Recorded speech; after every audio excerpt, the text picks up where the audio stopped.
Rushikonda blue flag beach లో సౌకర్యాలను పర్యాటక శాఖ మంత్రి కందుల దుర్గేష్ తో కలిసి ఎమ్మెల్యే గంట శ్రీనివాసరావు పరిశీలించారు.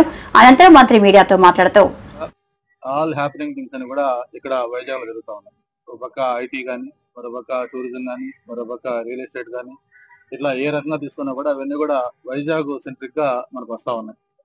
ఇప్పటికే ఒక పక్క టీసీఎస్ వచ్చింది, మొన్నే గూగుల్ తో ఫైనలైజ్ అయింది, నిన్ననే కాగ్నిజెంట్ కూడా ఓకే చేశారు.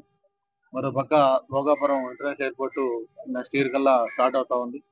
ఇవన్నీ కూడా రాబోయే రోజుల్లో వైజాగ్ యొక్క గ్రోత్ ఎలా ఉంటుందో మనకి అర్థమయ్యే విధంగా చూపిస్తా ఉన్నాయి. మరి అటువంటి బ్యాక్గ్రౌండ్ లో ఏదైతే స్టేట్ లో ఉన్న ఏకైక బీచ్ ఈ Rushikonda beach, blue flag residential ఉన్న బీచ్, మీకు డౌట్ రావచ్చు ఏంటి బ్లూ ఫ్లాగ్ దానివల్ల అడ్వాంటేజ్ ఏంటని. ఏదైనా ఇంటర్నేషనల్ టూరిస్ట్ వాళ్ళ ట్రావెల్ అడ్వైజ్ లో, వాళ్ళ ట్రావెల్ ప్లాన్ లో ఎక్కడికైనా ఒక బయట ప్లేస్ కి వెళ్ళాలి, బీచెస్ చూడాలనుకుంటే వాళ్ళు ఫస్ట్ సేఫ్టీ, సెక్యూరిటీ, అలాగే అక్కడ ఎమ్యూనిటీస్, వాళ్ళకి ఎకో ఫ్రెండ్లీగా ఉన్నారా లేదా, టూరిస్ట్ ఫ్రెండ్లీగా ఉన్నారా లేదా, ఇవన్నీ అనేక పారామీటర్స్ చూసుకొని వాళ్ళ ట్రావెల్ అడ్వైజ్ లో వాళ్ళు పెట్టుకుంటారు ప్లాన్ లో. అటువంటి దానికి ఈ బ్లూ ఫ్లాగ్ ఉందంటే అది ఒక ఐఎస్ఐ మార్క్ లాంటిది. అటువంటి బ్లూ ఫ్లాగ్ రికగ్నిషన్ మనకి ఈ బీచ్ కి వచ్చింది. కాకపోతే అన్ఫార్చునేట్ గా గత కాలంలో ఒకసారి కొంచెం ఆ మెయింటెనెన్స్ లో అది మన తప్పు లేకపోయినా కూడా నేచురల్ గా వచ్చే ఆ మెయింటెనెన్స్ వల్ల అది మనకి తాత్కాలికంగా దాన్ని పెండింగ్ పెట్టడం. మళ్ళీ వెంటనే నేను అసెంబ్లీలో కూడా సబ్జెక్ట్ రైజ్ చేశాను. వెంటనే మినిస్టర్ గారు స్పందించి టూరిజం డిపార్ట్మెంట్ కి అది మాట్లాడారు. జిల్లా యంత్రాంగం, కలెక్టర్ గారు కానీ, కమిషనర్ గారు కానీ, ఈఎంఐడి వాళ్ళు కానీ మొత్తం అందరూ కూడా ఒక వార్ ఫుడ్ బేస్ పై దాని మీద రెస్పాండ్ అయ్యి ఎట్టి పరిస్థితుల్లో కూడా దీన్ని మళ్ళీ మనం దీన్ని రిటైన్ చేసుకోవాలి అని చెప్పి దాని మీద ఒక స్పెషల్ డ్రైవ్ పెట్టి మళ్ళీ 1 month లోనే దాన్ని కంటిన్యూస్ కూడా చేశారు. దీనికి మనస్ఫూర్తిగా టూరిజం డిపార్ట్మెంట్ ఇవాళ ఇక్కడ ప్రత్యేకంగా చెప్పాల్సినటువంటి అంశం, ఇప్పటికే ఈ బీచ్ కి అందం ఉన్నది, దానితో పాటు ఒక కోఆర్డినేటెడ్ ఎఫర్ట్ కావాలనేటువంటి మాటని ఇక్కడ నేను చూడగలను. ఒక పక్కన రాజకీయ నాయకత్వం, ముఖ్యమంత్రి గారి నాయకత్వంలో మేమందరం కలిసి గట్టిగా పనిచేయడం రాజకీయ నాయకత్వం ఉంది. దాంతో పాటు జిల్లా యంత్రాంగం, కలెక్టర్ గారి ఆధ్వర్యంలో, అదేవిధంగా విశాఖపట్నం మున్సిపల్ కార్పొరేషన్ వారి ఆధ్వర్యం, అదేవిధంగా స్థానికంగా ఉన్నటువంటి ప్రజలు అందరం కలిసి కోఆర్డినేటెడ్ గా ఉండి ఈ బీచ్ ని 10 కాలాల పాటు సందర్శకులకి అందం కలిగించే విధంగా, ఆ పరిశుభ్రతను పాటించే విధంగా ఉంచడానికి ఏ నిర్ణయాలు చేయాలనేటువంటి ఆలోచనే ప్రధానంగా మేము చేస్తా ఉన్నాం. గత ప్రభుత్వం తాలూకు ఇబ్బందుల వల్ల కొంత మనకి బ్లూ ఫ్లాగ్ బీచ్ విషయంలో మొన్న ఆ మధ్య కొంత ఇబ్బందులు వచ్చినాయి.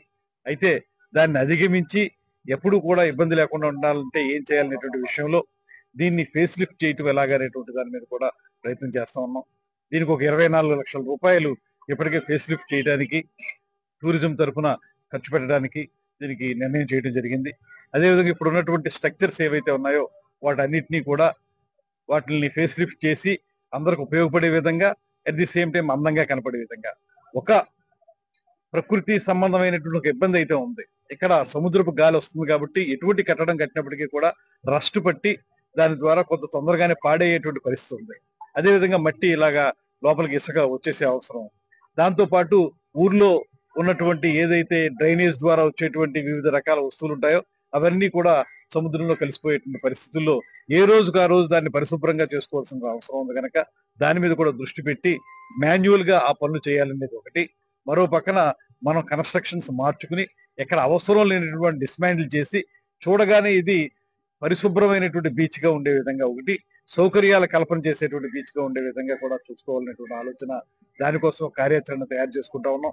అందరూ కలిసి కూర్చుని దీన్ని మరింత అందంగా తయారు చేయడానికి ఏం చేయాలనేటువంటిది, దాంతో పాటు వచ్చేటువంటి సందర్శకులకి ఏ సౌకర్యాలు కల్పించాలి, కెఫ్టేరియా కానివ్వండి, లేకపోతే కాఫీ షాపులు కానివ్వండి, ఇతరత్ర వారు కూర్చుని ఆడుకోవడానికి అవసరమైనటువంటి ఆట స్థలాలు కానివ్వండి, గ్రీనరీ, గార్డెనింగ్ పెంచాలనేటువంటి మాట కూడా దీంట్లో ఒక ప్రధానమైన పాయింట్ గా ఉంది. కాబట్టి ఆ గ్రీనరీని పెంచుకుని గార్డెనింగ్ చేసుకోవడం అలాగా ఇవన్నిటినీ కూడా ఒక సమగ్రమైనటువంటి కార్యాచరణ ఏర్పాటు చేసుకుని ఒక కోఆర్డినేటెడ్ ఎఫర్ట్ తోటి, ఎవరో వాళ్ళు చేస్తారు, టూరిజం వాళ్ళు చేస్తారు, వీళ్ళు చేస్తారని కాకుండా tourism, district administration, municipal corporation, political leadership అందరం కలిసి దీన్ని అద్భుతమైనటువంటి ప్రాంతంగా తీర్చిదిద్దడానికి ముందు కొనసాగాలని, ఈ ఒక్క బీచే కాకుండా రాష్ట్రంలో మరో బీచ్ ను కూడా బ్లూ ఫ్లాగ్ బీచ్ గా కూడా తయారు చేసేంత స్థాయిని మనం ఇక్కడ చూపిస్తేనే వేరే చోట కూడా మనకు వచ్చేదానికి అవకాశం ఉంటుంది. కనుక మొత్తంగా 974 కిలోమీటర్ల పొడవున ఉన్నటువంటి సముద్ర తీరాన్ని పర్యాటకులు సందర్శించుకునే విధంగాను, అదే విధంగా వేరే టూరిజం యాక్టివిటీస్ అన్ని కూడా వాటర్ స్పోర్ట్స్ కానివ్వండి, వెల్నెస్ సెంటర్స్ కానివ్వండి, అడ్వెంచర్ టూరిజం కానివ్వండి, ఇటువంటివన్నిటిని ఎకో టూరిజం కానివ్వండి, ఇటువంటి యాక్టివిటీస్ అన్నింటినీ కూడా ప్రారంభించాలని ఆలోచన చేస్తా ఉన్నాం. నిన్ననే మీరు అందరూ చూశారు, క్రూజ్ ని మళ్ళీ మనం పట్టాలెక్కించాం. 2023లో మూసుకుపోయినటువంటి ఆ కార్యక్రమం ఇవాళ మళ్ళీ రాజకీయ నాయకత్వం మీద ఉన్న నమ్మకంతో, గతంలో ఎందుకు ఆగిపోయిందంటే పాండిచ్చేరి గవర్నమెంట్ వాళ్ళు